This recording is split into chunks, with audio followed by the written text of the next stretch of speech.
Hi, 5th grade math AIG. Today we're going to start working on chapter 3, which is about working backwards.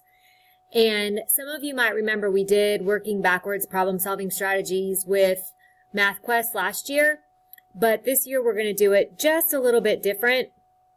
I'm going to give you a little bit of information here and then we'll do our examples. Some problems are difficult to solve if we try to use standard methods, but if the problem is worked backward, it makes the problem solving systematic and easy. 3 characteristics of this type of problem are, number 1, we start with something we do not know. Number 2, the end answer is given to us. Number 3, the problem will go through a series of operations. So if you write down the original operations stated in the problem in order, when you reverse the operations working backwards, the answer will be obtained. So you see here, for example 1, we have question mark times 3 leads you to an answer. Then you add 5 to an answer. Then you divide by 2 and you end up with 25. Well, working backwards, we would reverse the operations and you would start at 25, multiply that by 2 to get 50. Then you would subtract 5 to get 45. And then you would divide by 3 and end up at 15. So if you look for the moving forward, we did the exact opposite of what it said. So for the second one, instead of starting with a number and moving this way, we will end up starting with 60 and work all of the operations in reverse, and you end up at 6. And finally, example C, we start at 27 and we multiply by 2 to get 54, then we subtract 4 to get 50, and then we divide 5 to get 10. So those are the most straightforward type of examples we're going to have. The next type of problem is a word problem. It says, I'm a tricky number. First, you add 5 to me, multiply the sum by 5, subtract 5 from the product, and divide the difference by 5. The result will be 5. What number am I?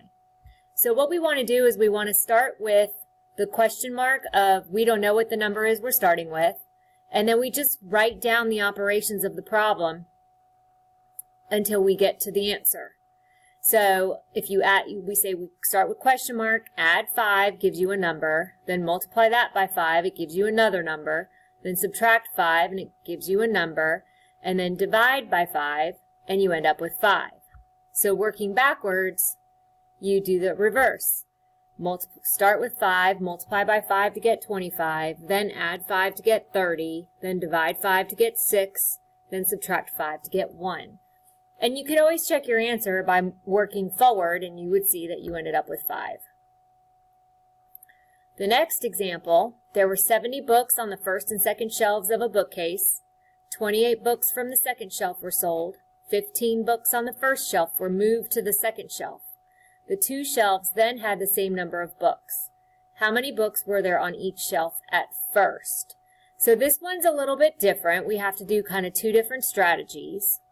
And please keep in mind that you could always pause this video or you could go back and start it again if you need to. But for this one, we know that there were 42 books left. Both shelves had 70 books, and we took 28 books and sold them. Even though they were only taken from the second shelf, we lost 28 books, and so there's 42 books left. We know that there's the same amount of books on both shelves at the end, and so we can divide 42 by 2, and we know there's 21 books on each shelf in the end. Now we work backwards. So we have our first shelf and our second shelf. We know that the first shelf, we took 15 books away from the first shelf from whatever number it had after we started with, and ended up at the end with 21. And on the second shelf, it told us that we sold 28 books from the second shelf. And then we got the number there, and then we add the 15 books that we got from the first shelf, and that ended up with 21. So working backwards, we just add 15 to 21 for the first shelf, and we get 36. and we subtract 15 from 21 and then add 28 to get 34 for the second shelf. And you see that 36 plus 34 gives you 70. All right, next example. Alan, Benny, and Charles had a total of $750 at first. Alan gave $30 to Benny. Benny gave $50 to Charles. Each of them then had the same amount of money. How much money did each boy have at first? Well, we know that at the end, there's still a total of $750. It's just been shifted around. So we know at the end, each boy had 750 divided by 3, which is $250. Okay, so now we need to set up a little chart for Alan, Benny, and Charles. And we know that whatever Alan started with, he gave $30 away. We know that, and he gave it to Benny.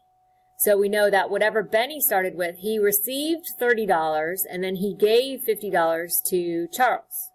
And whatever Charles started with, nothing happened at first, but then he got the $50 from Benny, and so then they all three ended up with 250.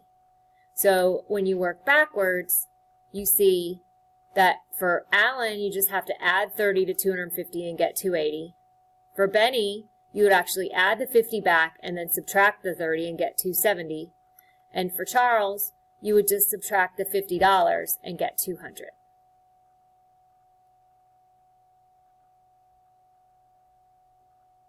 All right, next example. Sabrina went up 5 floors to her grandmother's apartment to collect a prune cake. She went down 8 floors to pass the prune cake to her cousin. She then went up another 2 floors to look for a friend who lived on the 10th floor to do homework together. On what floor does Sabrina live? Well, with this one, we don't know where she started, but we do know that she ended up on the 10th floor. So if we do a little drawing here, we know that wherever she started, she went up 5. And then that gets us to a floor. Then she went from there down 8, and that gets us to a floor. And then from there she went up 2 and landed on the 10th. So working backwards, we get back that she started on the 11th floor.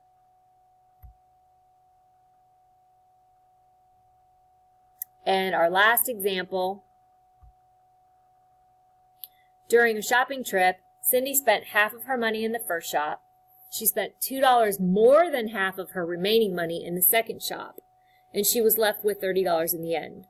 How much money did Cindy have at first?